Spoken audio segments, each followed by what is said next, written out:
Sunday Night Conversations, brought to you by D1Baseball.com. I am your host, Michael Patrick Rooney, and as always, Sunday Night Conversations is brought to us by our presenting sponsor, Netting Pros. Netting Pros specializes in the design, fabrication, and installation of custom netting and padding for college baseball programs all around the country. The next time your field or facility needs something new, whether that be netting, wall padding, L screens, or ball carts, make sure to check out our friends at Netting Pros.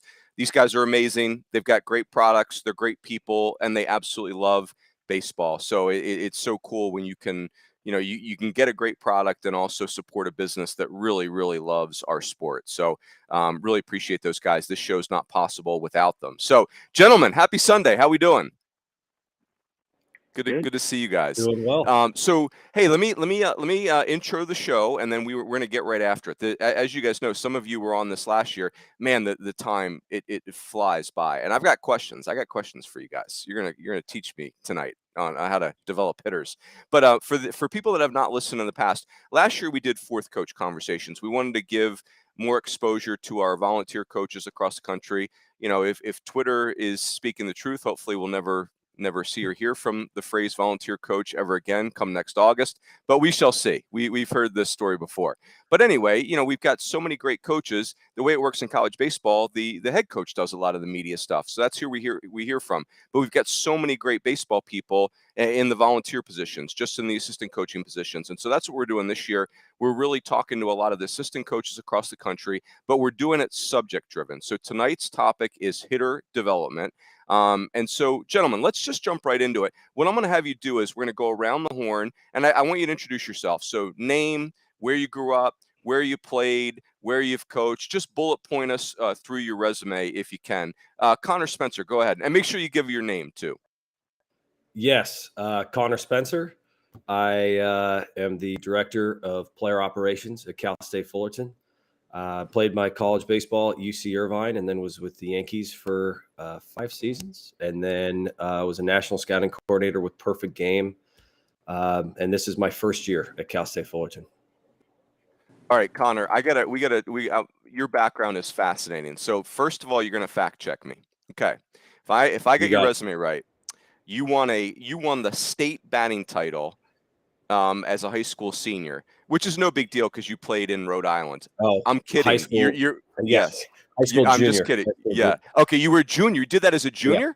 Yeah, I was so a junior. what'd you have to hit to win the batting title in the state of California as a junior? 536, I think, for the all Division I baseball in the state of California. Then you won a batting title in the Big West. That was your junior year also? It was my sophomore year. Sophomore year, playing for the great Skip Gillespie. And then you did it your first year of pro ball with the Yankees. You won the New York Penn League batting title, correct? Yes. Okay.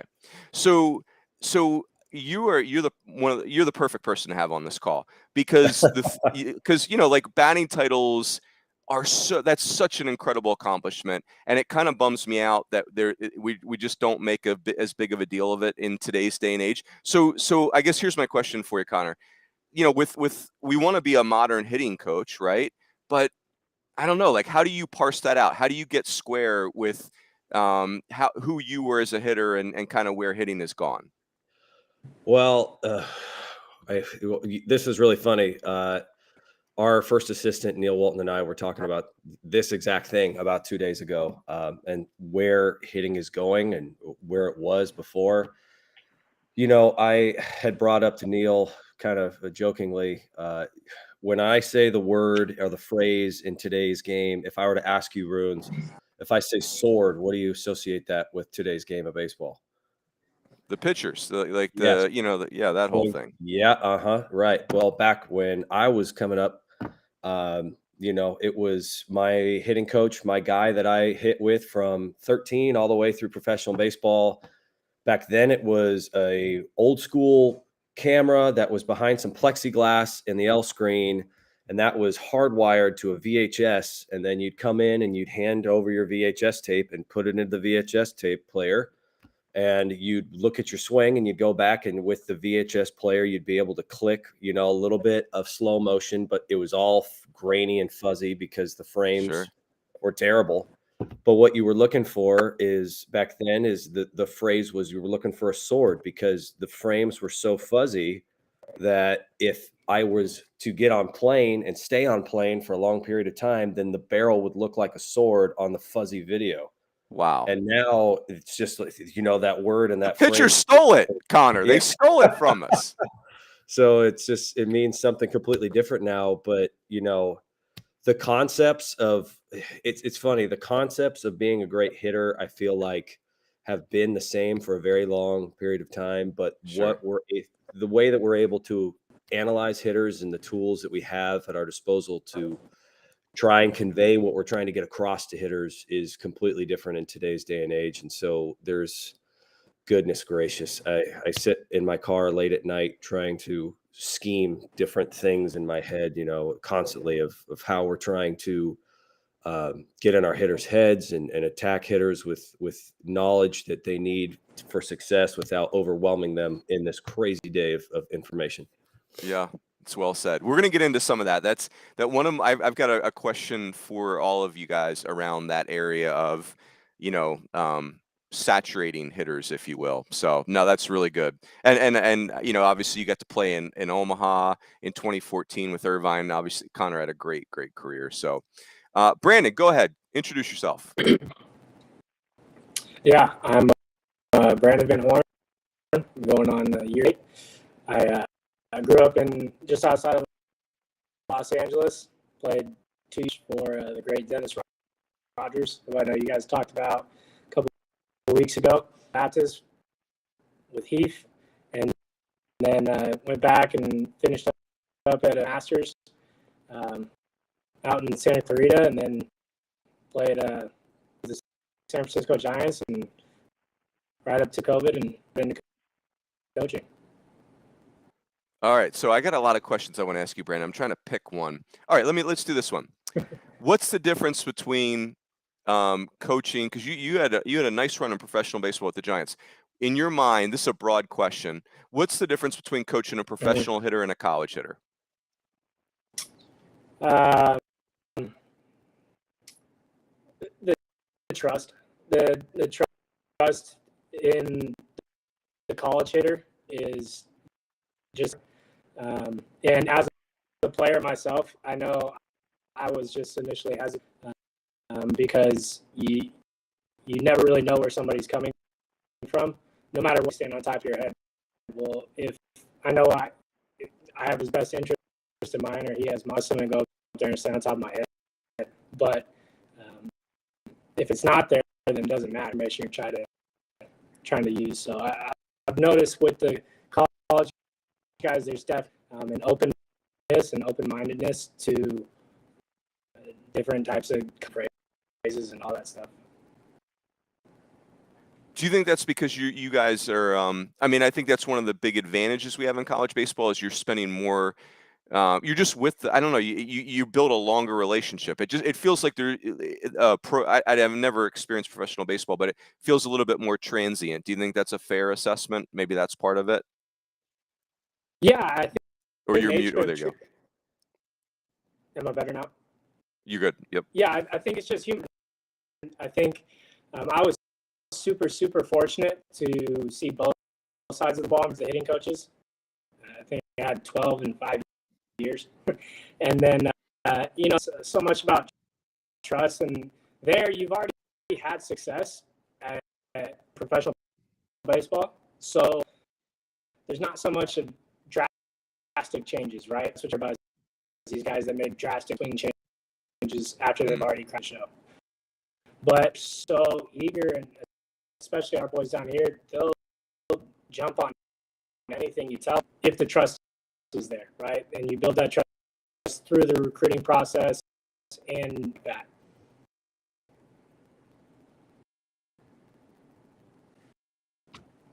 Sorry, muted myself there. Very good. Hey, Brandon, I don't know if you saw that. Let's try.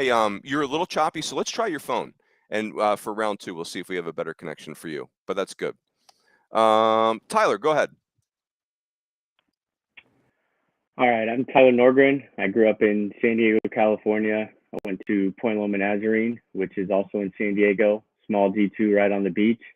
Got into coaching in 2018. I coached 2 years at my alma mater high school, Madison High School. And then went back to Point Loma Nazarene.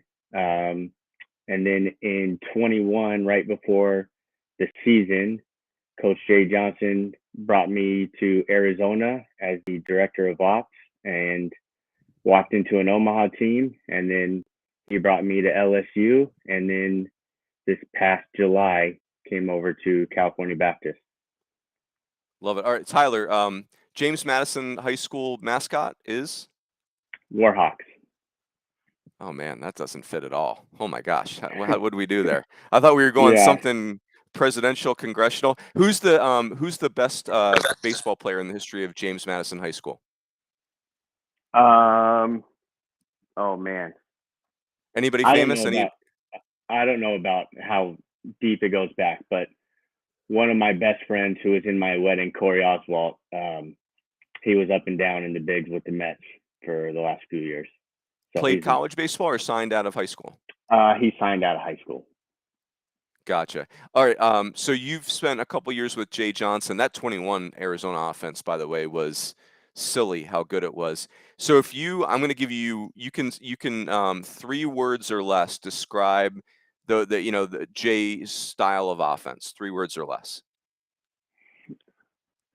It's tricky.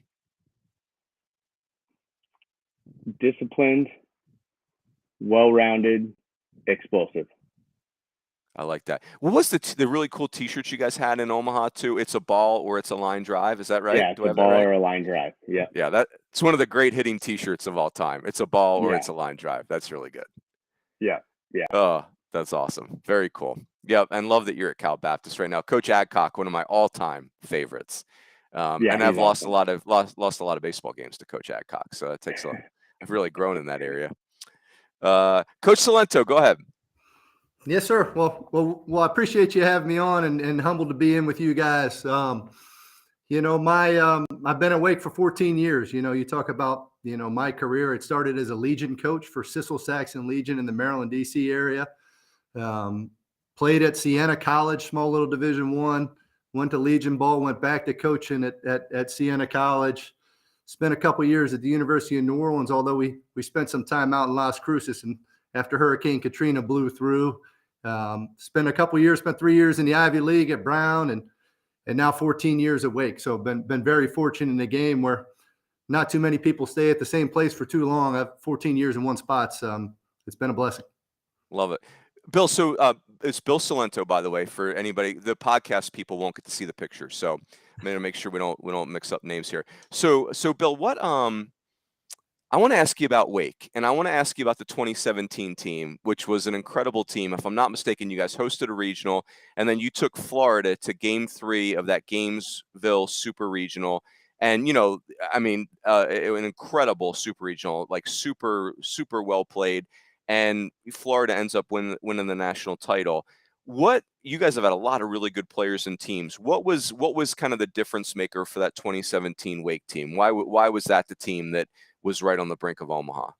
Well, I think every time it's the clubhouse. You can have talent and getting the clubhouse right is the key. And I think that group had a bunch of guys that were in it for the right reasons. I mean, we had some pretty high profile drafts that were willing to play on the front and not on the back. And, I guess we got 2 of those guys right now in the big leagues. And you get a bunch of like-minded people who are playing for the right reasons, who want to work pretty hard. And it's there's no secret to it. I mean, it's you look at the Phillies right now, you see it going on at the big league level. Yeah. Who were the 2 big leaguers? Was it Stuart Fairchild and Gavin Sheets? Is that right? Yeah, Stu's up with the Reds right now, and Gavin's up second year, just finished his second year with the White Sox. And then Stu is playing, because he was a center fielder for you guys. Is that right? That's right. Is that what he's playing for the Reds too, or? Yeah, he's been a platoon. He's kind of been their 4th outfielder. Played a bunch down the stretch. Stu's the best athlete I've ever seen in a baseball uniform. Wow, how would you describe him athletically? Like kind of like football athlete, basketball athlete combination? Yeah, he can do anything about good. I mean, you put him in a weight room and you watch him move weight around, and you don't want to lift any weights anytime soon. He's can run, can do it all. That's awesome. And he's a Seattle, Washington kid. Is that right? Seattle, Washington. That's right. Oh my gosh, that's great. That's good recruiting right there. Well done, Coach C. Yes, good stuff. Hey boys, let's do this. Let's start whipping around here on hitting development. So it's a broad topic, right? It's a really big topic. So I want to start here before we get into really specific stuff that I'm going to throw at you. So Connor, I'll start with you. If I want you to give me 3 core principles, 3 pillars, 3 things that I can lean on. What are 3 things about developing a hitter that are really important to you? Yeah, absolutely. Kind of. Sure, I'll give you a 3 pillars of hitting. I think when I look at least the way that our coaching staff develops our hitters at Fullerton, and the way that I've developed my hitters in the past, the guys that I work with, the things that I really focus on, your first main pillar is the obvious, is you're going to work on mechanics, and you're going to do the nitty gritty in the cage to work on mechanics. Your second pillar that I think is most important, and things that you're working on with your players, is timing. And we spend a whole heck of a lot of time on timing and understanding your timing. I think that the biggest mistakes that young hitters make is they don't have a true self-awareness for their triggers, their timing mechanisms. And then obviously your third pillar is, which I'm pretty much sure everyone can guess, is your mental side of hitting, which there are programs out there that do a heck of a good job of spending a lot of time of understanding how hitter psyches work, and understanding what hitters are thinking at the plate.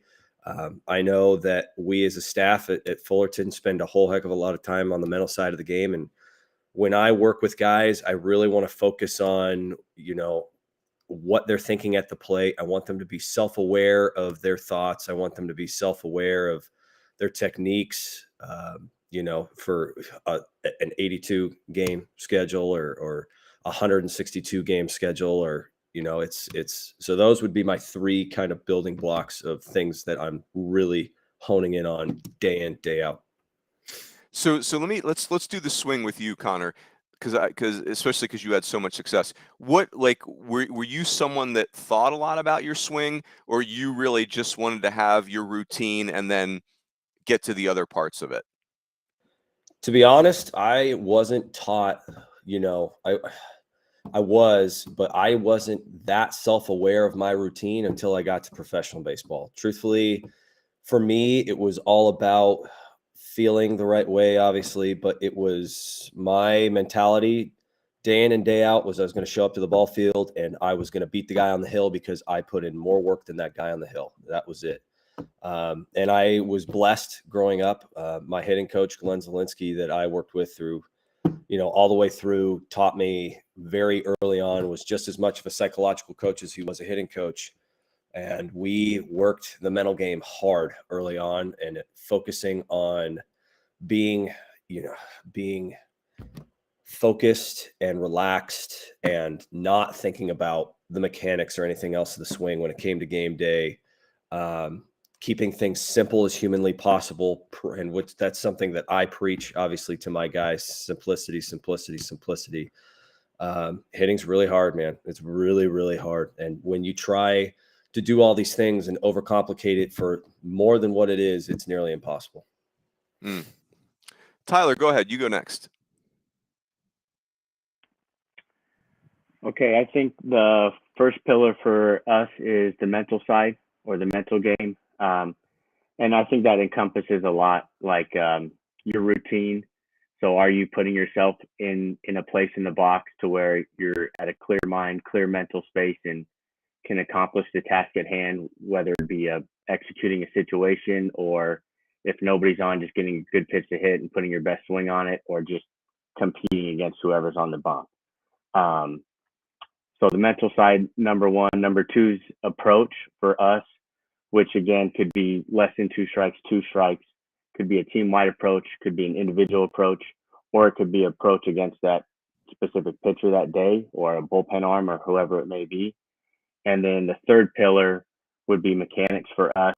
And I think that just kind of culminates everything. Like, that's what you work on in the cages. You do so much work to be a competitor and to get a good pitch to hit. That just maximizes your chance on doing damage if your swing is working the right way. Yep. Love it. Very good. Brandon, go ahead. Okay. For us, it's pretty simple. It's direction. And within all those three, we practice all the time, right? Because I think so much of like what Connor was saying, people don't understand timing, and they're throwing harder, and their pitches have better shapes. And when I was in college 6-7 years ago, and just understanding timing, first move that you can repeat. When a guy's a 1-1 to the plate, which is a part of the professional game, being able to compensate for that, and just being on time. Being out front now, and you can't really be late to the party. Two, so many. That's really, I guess, the mental side for us is when they hit a ball is okay. Well, I need to change this or I need to change that, but really, it's so well did you see it? And you can't ask yourself to think those thoughts in the box if you don't practice. So a lot of what we do is based around our vision, making sure our thoughts are simple and connected with what we're seeing, and then direction. With where we play and some of the places in our conference, it's really easy to get away from staying through the ball. And so if the direction's right, checklist, then everything else should be right, because there's so many guys, right? There's so many guys on team, but they're on time and they see the ball well and they're uber confident. So they're good hit with beautiful swings that aren't on time, and they think 16,000 things and they don't see the hitters. So I think we err on the side of really preaching those three things and come home. Yeah, I love that. When you're speaking about being on time, I was thinking about, you're watching a hitter facing a really talented pitcher, and they're just not, they're just not ready for a pitch, and then you're thinking, man, that might have been the at bat right there. I think about who was it? The Padres kind of took Scherzer apart, and they got him early, first pitch of, like first hittable fastball. And the truth is, if they didn't get Scherzer, then they probably weren't getting him, but they did get him. That's really good. Coach Cilento, go ahead. Yeah. So these guys covered, kind of some of the things, but I'd say for me, three things. Number one is preparation, right? And I think that encompasses a lot of the things you're talking about, but understanding what the game requires of you nowadays, right? So you look at today's game, and I look at it like a car crash. We're trying to collide head on, and you got pitchers nowadays that it's vertical, it's creating angles horizontally. It's, we're in an era where we're throwing harder than ever, throwing more secondary stuff than ever, right? So, your preparation allows you to combat all those different things. So I'd say that's my first pillar. My second pillar is the ability to make adjustments off that, right? We know what somebody does right in the beginning, but it's a game of adjustments, right? So equipping our guys with the ability to make adjustments throughout bat, or from pitch to pitch, I think is key. So the second thing I would say is adjustments. The last thing I would say is winning the adversity battle, right? I think there's so many different things that you can do in that pitcher hitter confrontation to give you an advantage, right? And if you can create adversity in a pitcher on a given day, you got a better chance for success. If you allow him to create the adversity in you, it gets a little bit more difficult. So three things that kind of, I think, matter. Are you prepared? Can you make adjustments? Can you create some adversity? Oh, I love it. I saw Connor's team, Cal State Fullerton, play UNLV yesterday, and Fullerton's 3-hole hitter yesterday, at least anyway, Zach Liu. I'm doing his name right? Zach Liu. Did I do that right, Connor? Yep. Yeah. So he's 5'9", 170. He's a fifth-year senior. He's hitting 3-hole, and early in the game, it's a fall scrimmage. He gets down 0-2 with a runner at third base, less than 2 outs, and you're thinking, oh man, this is a good situation going the wrong direction. And like 2 pitches later, he wears one off the helmet to save the at bat. And when you said the word adversity, Bill, that's exactly what I was thinking about. It's like this kid is just fighting for his life. It's not going well, and he, it was just a breaking ball up and in. He just he didn't get hit on purpose, but he certainly didn't not get hit, on purpose. And it was awesome. You're just like, okay, that's flipping the script right there. So There's good. nothing better. There's nothing better than that when you get a kid who doesn't have all the advantages of big body, big stature. When he gets in there to create that adversity, and he does it through a million different. We have a kid like that, Tommy Hawk, in our program. Same thing. Yep. Go to war with him. Love Tommy Hawk. That's great. All right, boys, let's keep going around. So so the broad topic is technology in working with hitters. We have so many devices now. We have so many more tools. We have better tools. But it's big, right? So I'm going to use the broad word technology, but you can take this anywhere you want. So Connor, my question for you is, what's your favorite tool that you would consider kind of the modern variety? Yeah, there's a lot of new toys that I've gotten to use, that we've used, that I've gotten to play around with.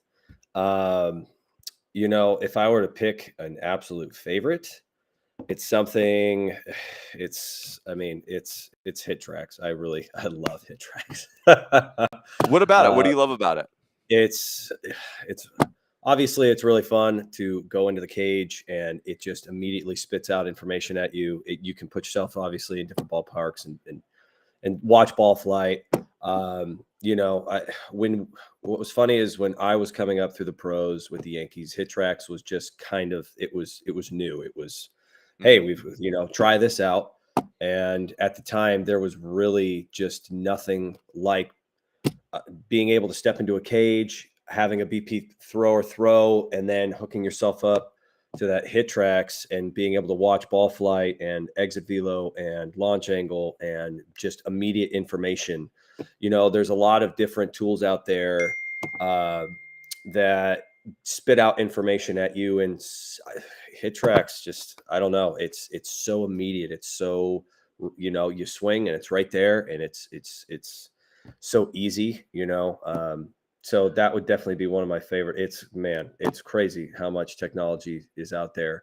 The different things that we use at Cal State Fullerton, like the Synergy app that we use, that we've become really familiar with, that we love. We use with our scouting reports. We use with our own guys. There's a lot. That's awesome. I like that. Tyler, go ahead. Yeah, I think there's a lot of good stuff out there too. Just because all of it is a player development tool or a scouting tool. But if I had to pick one, I would go with TrackMan.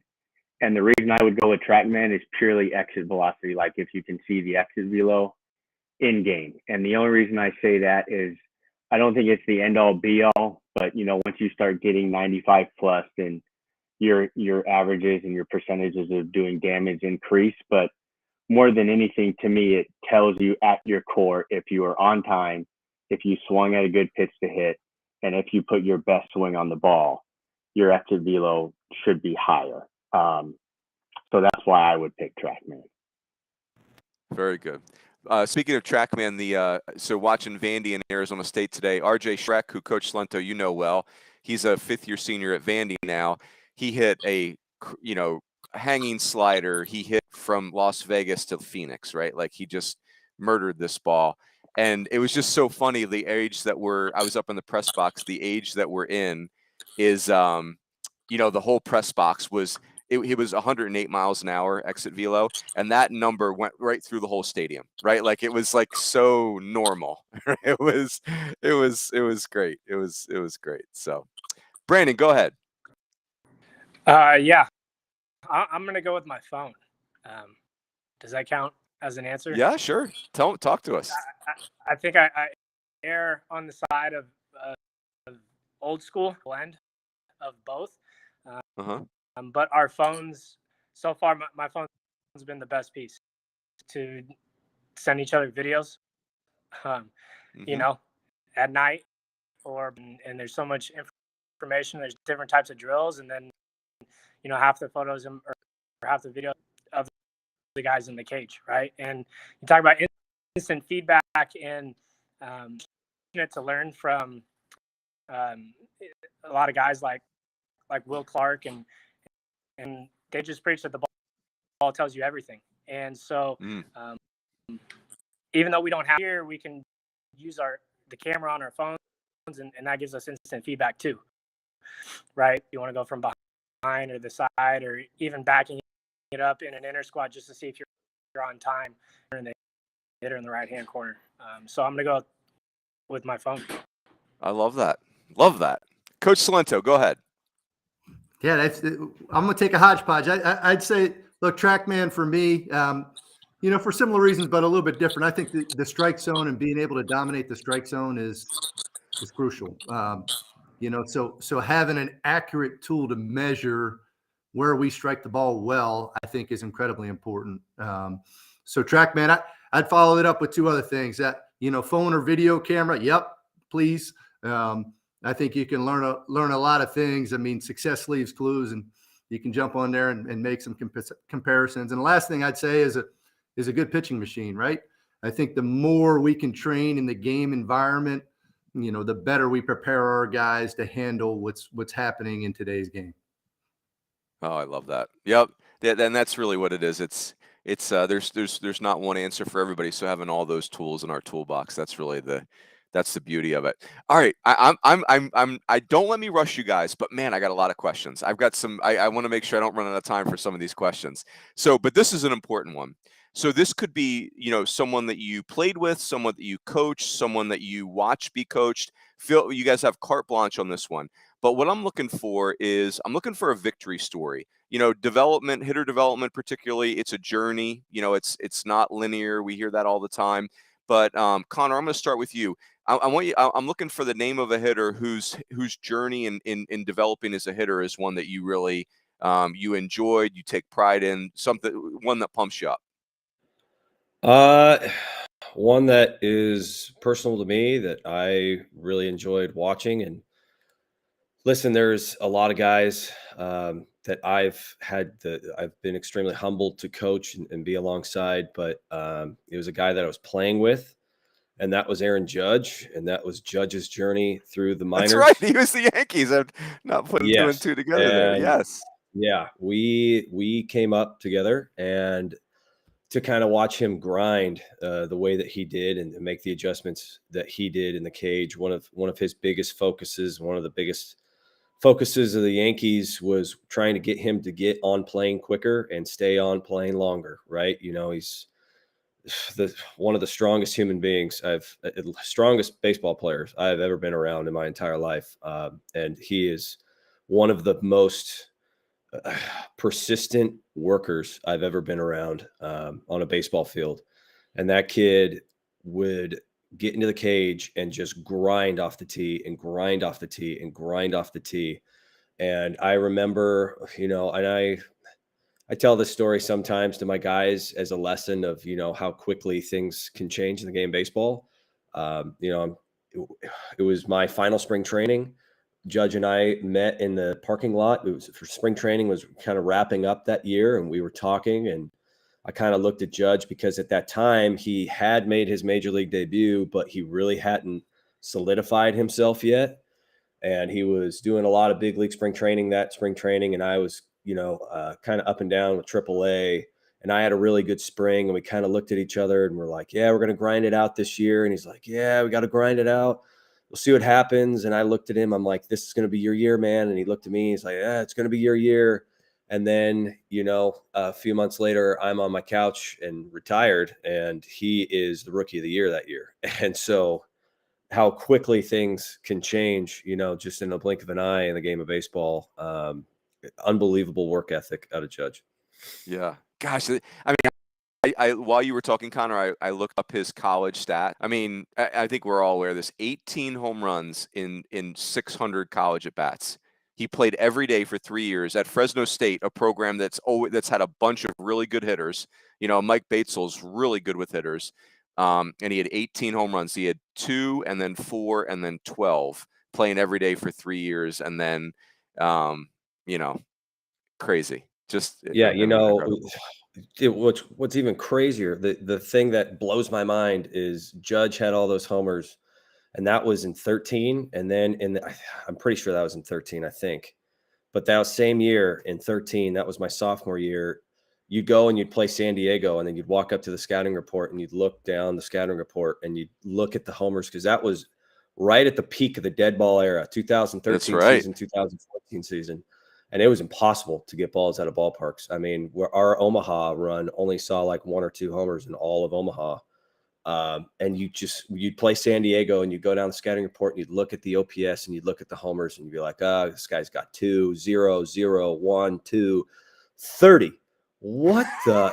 And that was Chris Bryant. And you just, what in the world? Like, how? It just doesn't make any sense. Just seen some unbelievable power numbers. That's that's the greatest. Chris Bryant out-homered 226 Division I teams that year. So it was, he was incredible. So Tyler, go ahead. You go next. All right.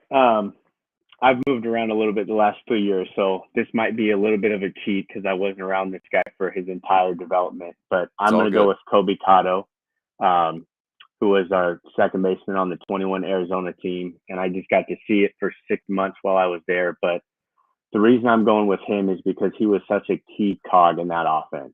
There were times he hit leadoff, he hit second, settled in at 6th or 7th, maybe left-handed. He was our second baseman, but he could do it all. He could sack, he could drag, he could really work a count. I mean, like really work a count. He really knew the strike zone, walked.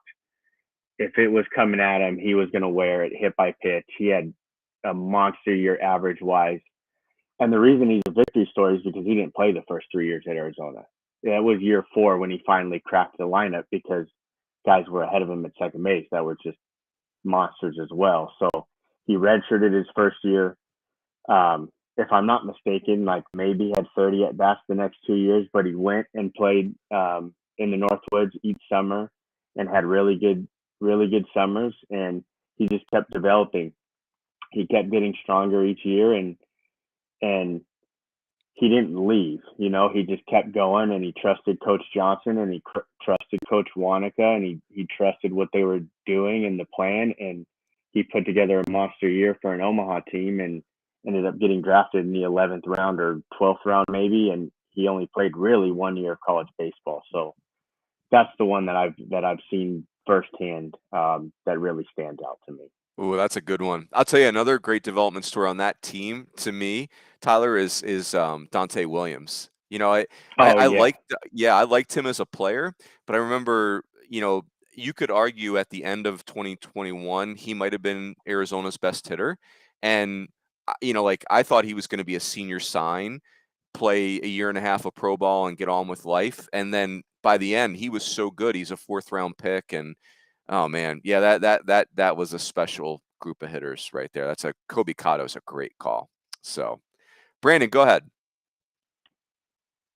Two quick ones. First one's probably Yaz. I was fortunate to him in the cage, and when I was going up and down there in Sacramento, went on and lit the world on fire because that's just a swing change, and that was really for a little bit at the tail end to see. He's not a big guy, but he gets so much out of his and using the ground and all that stuff. That was pretty cool.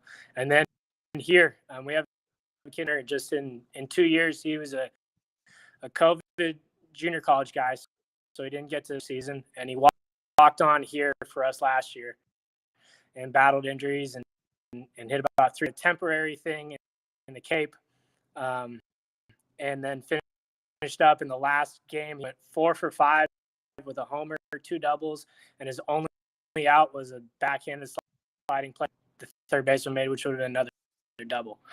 So you look at a kid, and he's 5'3" or 184 on a good day.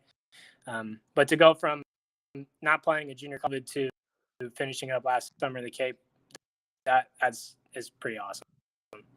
That's awesome. So first guy was Mike Yastrzemski. What's the second guy's name, Brandon? Gunnar Anilin.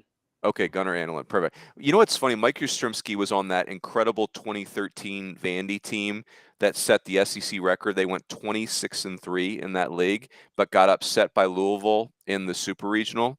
And for Vandy fans, that was just heartbreaking. But I'll never forget Tim Corbin just always raved about Mike Yastrzemski, and I just, like as a fan, you're like, he's a nice player. Like I like the praise you got from Corbs was kind of like it just felt like it didn't match my viewpoint of the player. But now you see what Yaz is doing in the pros, and now the wires are connecting. That's a good call. Billy, go ahead. Yeah, I mean, could go a bunch of different ways, but the best one that comes to mind is a kid, Nate Mondu, who's also a Seattle. We were talking about Stu Fairchild in Seattle. Is also a Seattle area kid. Nate was an 11th round pick. Was just the prototype for consistency. An afterthought draft, an afterthought on every team. I think about every year in pro ball. I get on the phone with him, and he's playing every third day or fourth day, and at the end of the year, he's playing every day, and made his big league debut at the end of the year this year. And is an average talent, who just grinded his way through it and earned it. Where did he hit for you guys, Billy? What teams and where did he hit for you so guys? He was 16 drafts, so I guess 14, 15, 16. Hitting our two hole, hit in front of a pretty good line, hit in front of Will Craig and Gavin Sheets and them, but hitting our two hole most often. And your 16 team, did that team host also, or that team was just a postseason team? No, we went to Texas A&M, and it's right. Not a great memory because we got yelled at out of bubbles. I remember that one too well. That's right. The bubbles at A&M. Oh my gosh, that's a tough place to play. Oh, I love it. Good. All right. Well done. All right. Which one do I want to do next? Let's do. All right. Let's. I got two more that I got to get to. Okay. Here's my question, Connor. I'm starting with you. So, I was raised on the concept of fastball efficiency, meaning that, hey, we're gonna get all over fastballs and not just center cut fastballs. Like we're gonna dominate the fastball. If the guy paints us in, that's different. But every other fastball, middle in to the outer black, we're gonna own that pitch. And so as the season progresses and you play the better teams, now you've got these guys that command their fastball, but they're also flipping these off speeds pitches in there to steal strikes and gain count leverage. So here's the thing in my brain. Can we train hitters to be all over the fastball, but also hammer that crippled breaking ball that's trying to steal a strike? Or am I getting a little greedy there? Am I convoluting that? So then the question becomes, how do I do that? So, you can take it anywhere you want, but that's the puzzle I'm trying to solve right there. Is I want my guys to dominate the fastball. I don't want to back off that, but I want to be a little greedy. If somebody's got a little flipper they're trying to steal a strike with, I'd like to be able to pound that too. Go ahead, Connor. Yeah. Another thing that Neil and I really had a long conversation about this year in, trying to decide how we were going to progress the hitters this season and how we wanted to kind of schedule out the different things we wanted to implement. For me, you always want to be on time with a fastball. Always. We're always looking to be on time with a fastball. I'm always, making sure that my triggers and my launch and my load and everything, I'm putting myself on time with the fastball. And it's great to say that. And that's a very easy thing to say. But the fact of the matter is we play in the Big West. And for anyone that is a fan of Big West baseball or watches Big West baseball, fastballs are hard to come by in this league. They are, when the guys that come to mind when I think about this league are guys like Thomas Eshelman, are guys like Elliott Surrey, guys like, guys like Andrew Morales, who obviously have great command of their fastball, but the changeup is plus and the curveball is plus and the slider is plus and they cross count and they're always trying to keep you off your balance. And I looked at Neil and I'm like, we don't want to get too ahead of ourselves, but I always want my hitters being aggressive and being able to just take what is given them and be, I don't know. I want them on time with the fastball, but I want them balanced. I want them to have simple thoughts at the plate that stay consistent. so that if a pitcher makes a mistake with a breaking ball, if he makes a mistake with a changeup early on in the count, that we've put ourselves in a good position to hit for our hitters to just take advantage of those mistakes. I love it.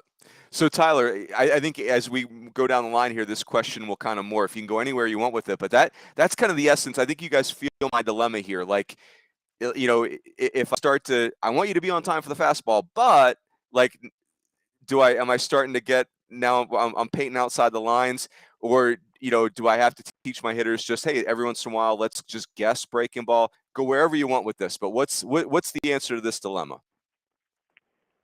Well, I think the question in and of itself is what makes hitting so hard nowadays. Like, Right. with the increased velocity on the fastball, that increases velocity on the breaking balls and everything else. So that alone makes it hard to hit. And then guys can throw two different types of breaking balls, one for a strike, one for a ball, and now your head's spinning a little bit. But I think you can. I think it's hard, but I think you can. I think you can stay on time to a fastball, and that's where you're going to plant your flag at. But also, put in the training the ability to recognize breaking balls. So to Coach Cilento's point earlier, this is where I think machines come in really handy, because now you can get on the machine and you can do different types of shapes of breaking balls, different types of velos. You can move the hitter up and back. You can move the height of the breaking ball, and then you just have it on a constant loop daily or weekly as like, hey, this is where the breaking ball has to start for it to be a strike, for you to hit it. This is what it looks like when it's a ball, and this is where it's coming out at relative to where your body positioning is for you to spit on that pitch. And then hopefully over time you do that enough and enough and enough, and then they get enough game reps, and they start to recognize those different types of shapes and where it starts at in the game, so that they know which one that they can hit out of the hand and which one is an automatic shutdown out of the hand. And then you can throw in some other drills like that in the cages, some adjustability stuff, you know, get them on their front foot to start and flip stuff in there, different types of flips, mixed BP, all that type of stuff. But yeah, it's hard. I mean, you definitely have to train it. And I think that's what makes the better offenses, the better offenses in the country, because those guys can do it and they get it. So Yeah, love it. Go ahead, Brandon.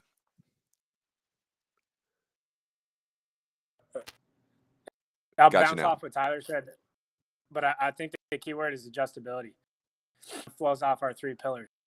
If you're on time to hit the fastball, that's what we want. Fastballs throughout the day, then make the most of it and do some damage on it. But, you know, you got to be on time as the breaking ball. Practice picking out different shapes and making good swing decisions. Balls look like, so that way we're seeing it as well as we can. And then the direction, because anytime we see spit through it, doesn't matter where the ball goes. Don't try to manipulate it. Just hit through the spin. So that's just the swing part.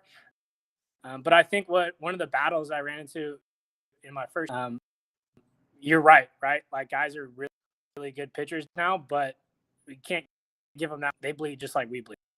And even if that dude's nasty and he's going in the first round, like last year, this solid, and he's like throwing, it's like, you know, the 20-mile-an-hour wind out here in Las Cruces and trucks, and he's throwing 96-mile-an-hour breaking balls or bowling balls, you know, with spin, and it's like, well, how do you hit it?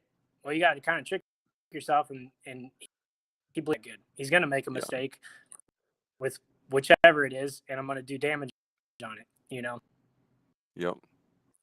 Yeah, what you just said, Brandon, there is that's where my brain goes on this. This is the dilemma. Like, I don't want to give these guys too much credit either. You know, like, just because this guy flips one breaking ball in there for a strike doesn't mean that you know, he can do it at will. So yeah, there's a lot of layers to this. Billy, go ahead. What's your take on this? Yeah, this is the gold, I think. You know, this is the gold. This is what makes or break you. Can you be adjustable? So what do you do? I think you practice it. I mean, I think you practice in BP. I mean, I'm a big believer in throwing multiple pitches in BP. We'll throw breaking balls at guys. We won't tell them what's coming, because I think they need to learn to self-organize so that they can handle making that adjustment. So, and I do believe, you know, that you can sit in two different ranges and be able to handle it. So you build it off the fastball, but you're able to adjust back to something soft. I think when you try and get more than two speed ranges, and that's the challenge, you put yourself in no man's land. You put yourself in between over and over and over and over again. So I think you practice it. I think you challenge them to do it. You tell them what's, you don't tell them what's coming, and you get out there and you compete with them. Yep. I love that. I tell you, one of the genesis of that question was watching, Phillies fan, obviously growing up in Philly. And I love Kyle Schwarber. I loved him when he was a Cub. I mean, just loved him as a college player. And I think it was in the NLCS, and he took a first pitch breaking ball and hit it to the moon. And he played for Tracy Smith and Ben Greenspan at Indiana. And I texted Ben Greenspan. I said, "Is Schwarber sitting on a breaking ball right there?" Because it was just jarring. Like the pitcher had that look like, you didn't just do that to my first pitch, steal a strike, breaking ball. No way you just did that to that breaking ball. And so I texted Ben. I was like, is he camped out pitch? And he's like, no, that's not Schwarber. Schwarber is keep it simple, see it, strike it. And to you guys' point, like Kyle Schwarber, his whole get up is pretty simple, right? It's repeatable. There's not a lot of to his operation, which probably allows him to do that. So, all right, boys, let's do the last one. So in this day, in modern college baseball, 2022, 2023, you mentioned it, Connor, a lot of these guys have hitting coaches. They have coaches that they've worked with their whole life. They have coaches that they work with in the off season. So the question becomes nowadays, how do I coordinate the voices? How do I make sure that these players don't have 5 different voices in their head saying different things? Hey, in my sales training career, my day job, we have to be careful of that the VP of sales and the regional sales manager and the sales trainer are not communicating the same message 3 different ways. And our salespeople are like, you guys are so confusing that I'm just going to do my own thing. So that the question, Connor, is how do you coordinate the voices for a player? Right. I kind of learned this concept from Greg Colbrune when I was with the Yankees. He was the hitting coordinator at the time. And it's the concept of each and everyone's individual hitting philosophy. Every hitter has their own hitting philosophy. And in order to be a good hitter, you need to create your own hitting philosophy.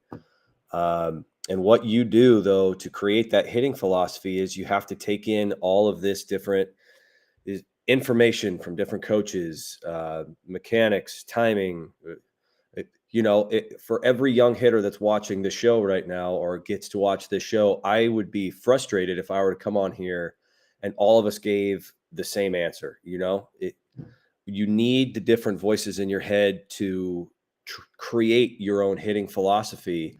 However, it is most definitely a skill to understand what works for you and what doesn't work for you, and to take in the information that works and to bank it and to put it into your own hitting philosophy, and to take the information that doesn't work and to get rid of it and make sure that you stay far, far away from it. Right. I think, like you said, in today's day and age, there are so many different voices that sometimes it gets hard to kind of weed through the smoke a little bit of all this information. And this ties in with the technology thing. This ties in with a lot of different stuff. Hitters have a lot going on, but to try and make some clarity out of all the different voices, I think hitters really have to become self-aware of their hitting philosophy, really weeding out what works for them, what doesn't work for them. And when it comes to kind of, trying to stay in contact with the guys that they're getting their information from, listen, I had my own hitting coach, like you pointed out. A lot of our own guys have guys that they hit with.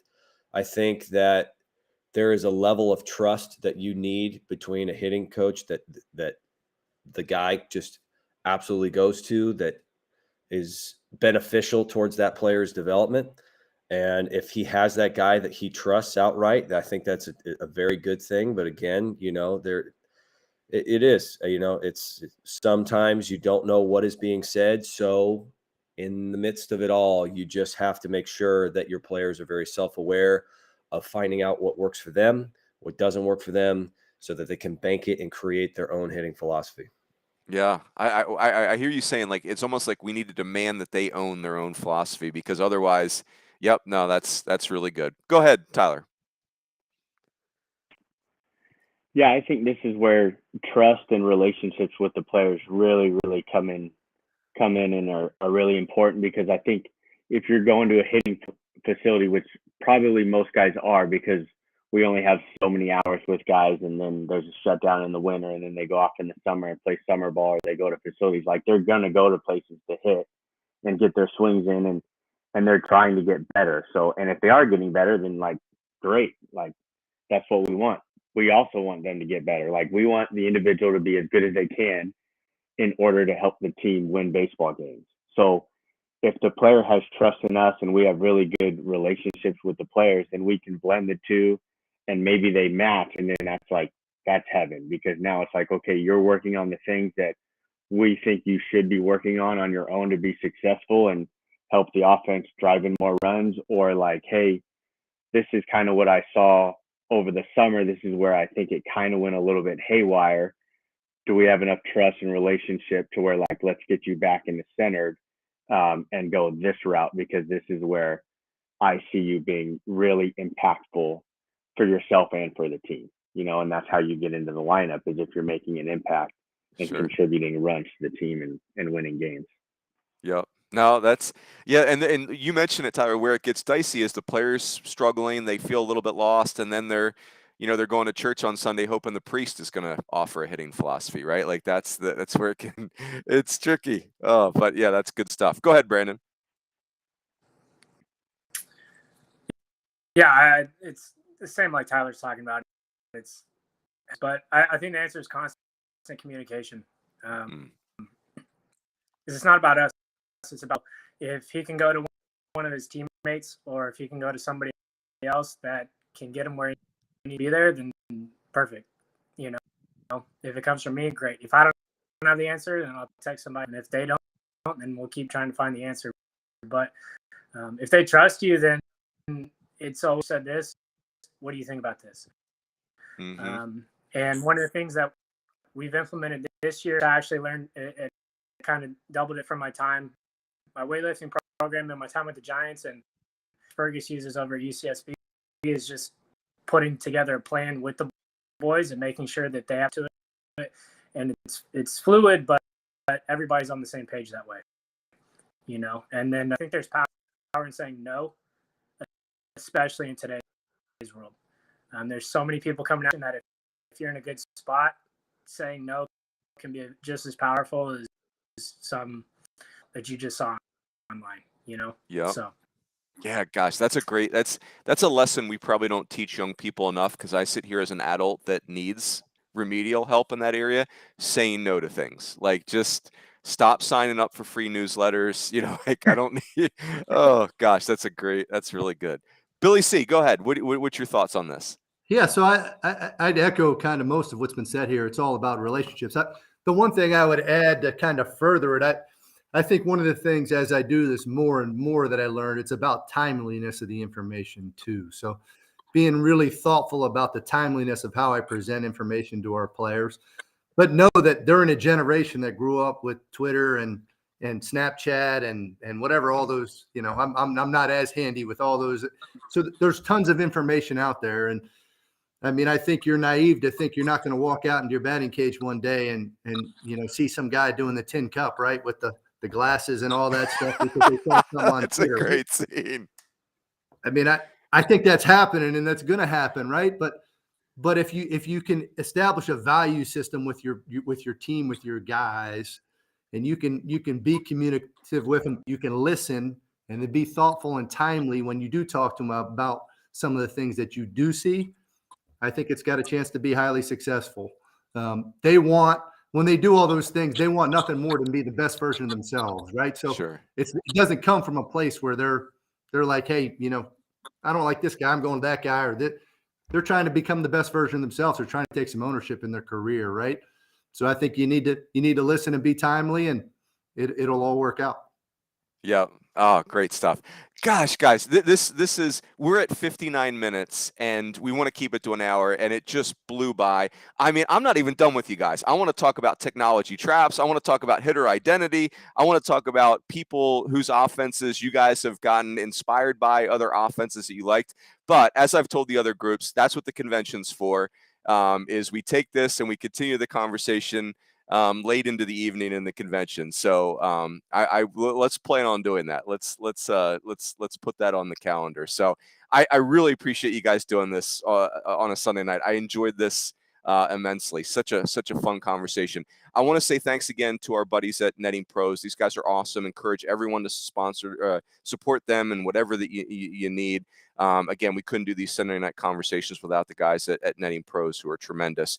We'll be back here next Sunday night. We'll keep the topics rolling. Look out on Twitter for next week's topic. We'll keep promoting it. Thanks to these guys who did an awesome job. And that's it. Everybody have a great week, and we will talk to you next Sunday night. Thanks, Rooney.